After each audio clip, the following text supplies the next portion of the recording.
திருச்சிற்றம்பலம்.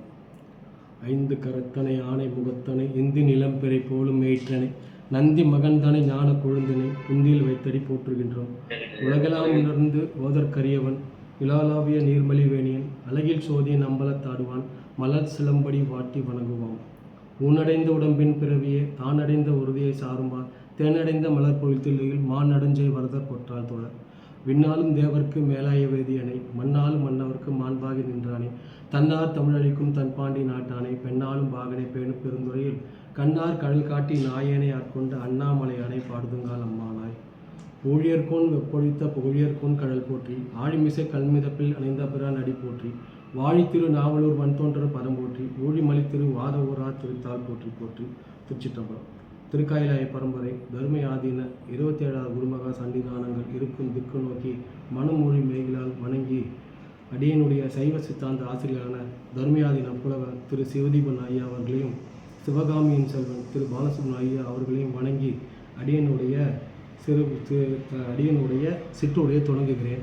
அதற்கு முன் இந்த நிகழ்ச்சியில் அடியனையும் ஒரு பொருட்டாக மதித்து எனக்கும் இந்த தர்மயாதீன 27வது குருமகா சன்னிதான மணிவிழா ஆண்டில் பேச வாய்ப்பளித்த சிவஸ்ரீ அண்ணா இடையதளத்தாருக்கும் என்னுடைய முக்கரணங்களால் மீண்டும் ஒரு முறை நன்றி தெரிவித்துக் கொள்கிறேன். அடுத்தது, நான் அடியன் படித்ததும் இருப்பதும் நம்ம 27வது குருமகா சன்னிதானம் சைவ சித்தாந்த நிலையத்தில் சென்னையில் தான் படிச்சுட்டு இருக்கேன். 4 வருஷம் சைவ சித்தாந்த கலாநிதி முடிச்சுட்டதுனால இந்த நிகழ்ச்சியில் பேசுகிறதுனாலே அடியன் ரொம்ப பெருமை அடைகிறேன். இப்போ நம்ம தலைப்புக்கு போகலாம். அடியன் எடுத்துக்கொண்ட தலைப்பு திருமந்திரத்தில் முப்பொருள் உண்மை. இந்த திருமந்திரத்தை எடுத்துக்கிட்டோம்னா அது 3000 பாடலுக்கு மேலே இருக்குது. அந்த 3000 பாடலுக்கு மேலேயும் எல்லாமே திருமந்திரம் சரி சாத்திரங்களும் சோத்திரங்களும் எது எடுத்துக்கிட்டாலுமே மூணுத்தை பற்றி தான் முக்கியமாக சொல்லுது. பதி பசு பாசம். நீங்கள் எது எடுத்துக்கிட்டாலும் இது 3க்குள்ளே அடங்கிடும்.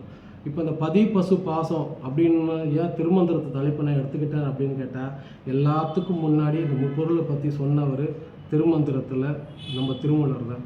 அதனால தான் நான் திருமந்திரத்தில் முப்பொருள் உண்மை அப்படின்ற தலைப்பை நான் எடுத்துக்கிட்டேன். நம்ம இந்த 3000 பாடலையும் நான் அதுக்கு படித்து ஓரளவுக்கு தொகுத்து வச்சுருக்கேன். அதை உங்கள்கிட்ட நான் பகிர்ந்துக்கல, குருவர்கள் திருவர்கள் கூட்டியிருக்கேன் அப்படின்னு நினைக்கிறேன். இப்போது பதி பசு பாசம் அப்படின்றத நம்ம கொஞ்சம் தெரிஞ்சுப்போம். திருமூலர் பாடலில் இருந்து எடுத்த விஷயங்களை நான் தொகுத்து சொல்கிறேன். இந்த பதி பசு பாசம் அப்படின்னு எல்லோரும் கேட்டால் எல்லாருக்குமே தெரியும்.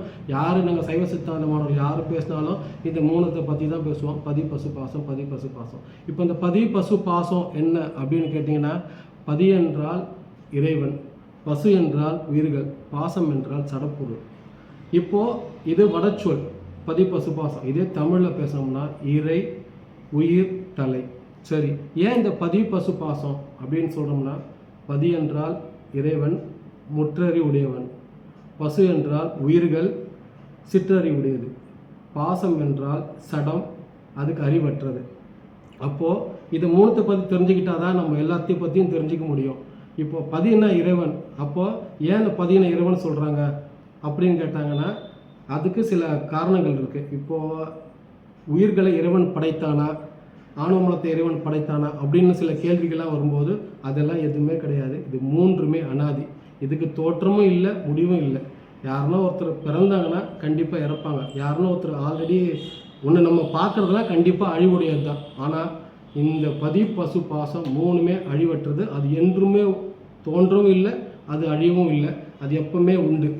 இப்போ நம்ம பதியை பற்றி பார்க்குறதுக்கு முன்னாடி இதில் நம்ம திருமூலர் என்ன சொல்லியிருக்காங்கன்னா, பதி பசு பாசம் என பகர்மூன்றில் பதியை போல் பசு பாசம் அனாதி என்றார். அதனால் இதெல்லாம் அனாதி. அனாதின்னா அது தோற்றமும் இல்லை, அதுக்கு முடிவும் இல்லை. சரி, இப்போ நம்ம உண்மை விளக்கத்தை எடுத்துக்கிட்டோம்னா நமக்கு தெரிஞ்ச விஷயத்துலேருந்து பசு இல்லை பாசம் பசு பதின்னு போவார். திருமந்திரத்தில் பதி பசு பாசம் அப்படின்றார். அதனால் நான் இப்போ என்னென்னா பதி பசு பாசத்துலேருந்தே நான் விளக்க சொல்ல முயற்படுகிறேன். இதில் என்னென்னா, பதினா இறைவன். சரி, இறைவன்னா எந்த இறைவன் ஒன்று இருக்குது. இப்போ பதினா ஒவ்வொருத்தரும் ஒவ்வொரு இறைவனை வணங்குறாங்க. அதெல்லாம் இறைவனா அப்படின்னு கேட்டால் அப்படி கிடையாது. பதினா இறைவன் சிவபெருமான் தான் அப்படின்னு சொல்கிறதுக்கு என்ன விஷயம் இருக்குது? எப்படி நீங்கள் சிவபெருமான் தான் சொல்லுவீங்க அப்படின்னு கேட்டாங்கன்னா, இப்போது ஒரு கடவுளுக்கு பிறப்பு இருந்தால் அவர் கடவுளாக இருக்க முடியாது. ஏன்னா அவரும் பிறந்து இருந்து வர்றாருன்னா நமக்கு எப்படி முக்தி தர முடியும்? இப்போ உயிர்களோட எண்ணமே என்னென்னா, அது வினையை கழிச்சிட்டு முத்திக்கு போகிறது அதோட வேலையே. ஆனால் அது முத்திக்கு அனுப்புறதுக்கு யார் முடியும்னா, யார் பிறக்காமல் இருக்கிறாங்களோ அவங்க தான் அந்த உயிருக்கு முத்தி தர முடியும். இப்போது சிவபெருமான் எடுத்துக்கிட்டிங்கன்னா அவருக்கு வந்து பிறப்பே கிடையாது. இறைவனுக்கு பிறப்பே கிடையாது. அவர் அனாதி. அவர் என்று தோன்றினார் என்றே தெரியாது. அவர் என்றும் உள்ளார். அதே மாதிரி உயிர்களும் என்றும் உள்ளது. அதே மாதிரி ஆணவ மலமும் உள்ளது. இப்போ பதி பசு, இந்த பதியை பற்றி பேசணும்னா இன்னும் நிறைய சொல்லிகிட்டே போகலாம். என்னென்னா, பதிக்கு வந்துட்டு அவர் ஈக்குவல் இருக்கக்கூடாது யாரும். இப்போ எடுத்துக்கிட்டோம்னா, இப்போ நம்ம ஒருத்தர் வணங்குறோம் அப்படின்னா இன்னொருத்தர் நம்மளை வணங்கணும் அப்படின்னா அது ஈக்குவல்னு அர்த்தம். இப்போ நம்ம ஒருத்தர் வணங்கினா எதிர்க்க வணங்க ஈக்குவலுக்கு யாருமே இல்லைன்னா அவருக்கு தனக்கு ஈக்குவலே யாரும் கிடையாது. அந்த மாதிரி இருக்குதான் சிவபெருமான் இருக்குது. தனக்கு ஒப்பானவர் யாருமே கிடையாது. இது ஃபஸ்ட்டு. ரெண்டாவது உயிர்கள் வந்துட்டு எப்போவுமே வந்து எதனா ஒன்று சார்ந்து தான் இருக்கும். அது ஒன்று ஆணவமலத்தோட சார்ந்திருக்கும், இல்லை இறைவனோட சார்ந்திருக்கும். அது தனித்து எப்பவுமே இருக்காது. உயிர்கள் எப்பவுமே தனித்து இருக்காது, இதோட சார்ந்து தான் இருக்கும். ஏன்னா அது தனித்து இருக்க இயல்பு அது கிடையாது. ஒன்று ஆணவமலத்தோடு இருக்கும், இல்லை இப்போ ஆணவமலத்தோடு இருக்கும்போது பார்த்துக்கிட்டிங்கன்னா, இப்போ நம்ம அனாதி காலத்தில் ஆணவமலத்தோட கல் மாதிரி இருக்கும். அதுக்கு அடுத்தது சகலத்தில் வந்தால் இது ரெண்டுத்தில் எதனா ஒன்றில் அடிமையாக கிடக்கும். முத்திக்கில் போனால் இறைவன் அடிமையாக இருக்கும். அந்த உயிர்களுக்கு எப்போவுமே அடிமைத்திறம் தான் உண்டு தவிர அதுக்கு சுதந்திரத்துவம் கிடையாது. அது எப்பவுமே அடிமை தான். மூணாவது பாசம்னு ஒரு சடப்பொருள்.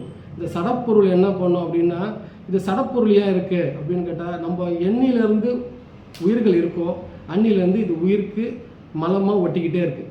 இது எப்படி எளிமையாக புரியணும் அப்படின்னா, எல்லாரும் சொல்கிற அதே உண்மை தான். செம்பில் களிம்பு போல் எண்ணிலேருந்து செம்பு இருக்கோ அன்னிலேருந்து களிம்பு இருக்குது.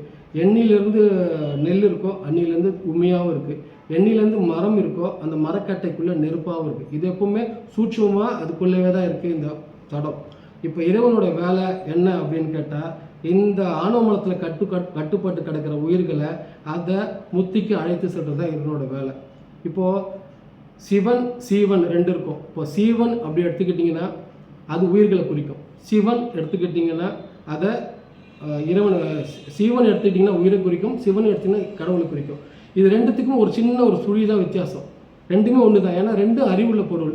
சிவன் பேரறிவுடையவன், உயிர்கள் சிற்றறிவுடையது. ஏன்னா இது அறிந்தால் தான் அறியும், விட்டு விட்டு அறியும். அதே மாதிரி தான் இப்போ வந்துட்டு என்னென்னா, இப்போ ஏன் இது மூணுமே சொல்கிறோம் அப்படி கேட்டிங்கன்னா, இப்போ இறைவனை நோக்கி இந்த உயிர்கள் செல்றதுக்கு தடையாக இருக்கிறது இந்த ஆணவமலம். எப்படி தடையாக இருக்குது அப்படின்னு கேட்டிங்கன்னா, இப்போது ஆணவமலத்தோட இயல்பு அப்படின்னு எடுத்துக்கிட்டிங்கன்னா, ஆணவமலத்தோட இயல்பு அறிவை கீழ் நோக்கி செலுத்துறது அதோட இயல்பு. அது வந்து ஒரு நல்ல விஷயத்த செய்ய விடாது. ஒன்றும் இல்லை, சாதாரணமாக நம்ம தூங்கி காலையில் எழுந்துச்சு ஒரு கோவிலுக்கு போகணும்னு நினைக்கிறோம். ஆனால் கோவிலுக்கு போக முடியாமல் இன்னும் கொஞ்சம் நேரம் தூங்கு, நாளைக்கு போய்க்கலான்னு சொல்கிறதே ஆணவமலத்தோட வெளிப்பாடு தான். அந்த ஆணவமலம்னு சொல்லும்போது எல்லாரும் இந்த அகங்காரம் எடுத்துக்க வேண்டாம்.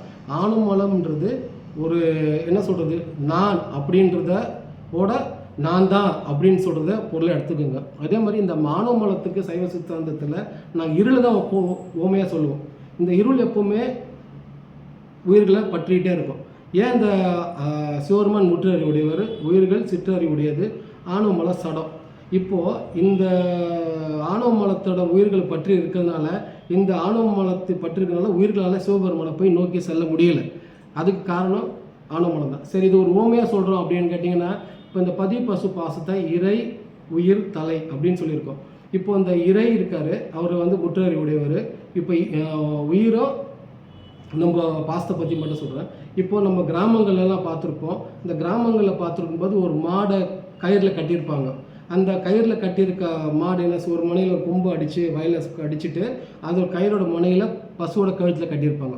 இந்த பசு என்ன செய்யணும்னா, அந்த கயிறுக்கு எவ்வளோ தூரம் இருக்கோ அவ்வளோ தூரம் தான் மேய்ஞ்சிக்கிட்டே இருக்கும். அந்த கயிறை தாண்டி மேய முடியாது. அதே மாதிரி தான் நமக்கு பாசம் அப்படின்னா கயிறுன்னு அர்த்தம், கட்டுப்பட்டதுன்னு அர்த்தம். இந்த உயிர்கள் இந்த பாசமாகிய ஆணவமலத்தால் கட்டுப்பட்டு இருக்கிறதுனால அது ஒரு குறிப்பிட்ட ஒரு எல்லைக்குள்ளேயே தான் இருக்குமே தவிர, என்னைக்கு இந்த கயிறு அறுப்படுகிறதோ அன்னைக்கு தான் அது இறைவனை போய் சென்றடையும். இந்த இறைவனை சென்றடைய தடையாக இருக்கிறது இந்த ஆணவமலம் தான். இந்த ஆணவமலத்தை நீக்கி நம்ம பதியை விட்டுட்டு பாசத்தை விட்டுட்டு நம்ம பதிக்கிட்ட போகணும். அதுக்கு எளிமையாக வந்துட்டு சொல்லுவோம். நம்ம இந்த ஒரு எங்கள் ஆசிரியர் சிவதிபுணியார் சொல்லுவார், இந்த ஒரு கை தான். இப்போ இதை நீங்கள் கையை எடுத்துக்கிட்டிங்கன்னா உங்களுக்கு தெரியும் நினைக்கிறேன். இது வந்து பதியாக எடுத்துக்கோங்க. இது பதி, இது பசு, இது பாசம், ஆணவம் கண்மம் மாய். இப்படி எடுத்துக்கிட்டிங்கன்னா இந்த பதி எப்பவுமே தனித்து தான் இருப்பார். இந்த உயிர் எப்பவுமே இது மூணு மலத்தோடு சேர்ந்து தான் இருக்கும். ஆணவம் கண்மம் மாயோடு தான் சேர்ந்து தான் இருக்கும். இப்போ என்ன செய்யணும்னா, இப்போது இந்த உயிரை என்ன செய்யணும்னா கொஞ்சம் கொஞ்சமாக வளைஞ்சி நம்ம இப்படி கை வச்சோம்னா அது சின்முத்திரை ஆகிடும். நம்ம இறைவனும் ஒன்றும் கிடையாது. இப்படி வச்சா நம்மளும் இறைவன் ஒன்றாயிடுவோம். நம்ம இறைவன் திருவடியை தான் நம்ம தொடணும். இப்போ இறைவன் திருவடியை நம்ம அடைஞ்சோம்னா இப்போ ஈஸியாக இந்த ஆணவம் கண்மம் மாயை விலகிடும். இப்போ நம்ம செய்ய வேண்டியது நம்ம இறைவன் திருவடியை போய்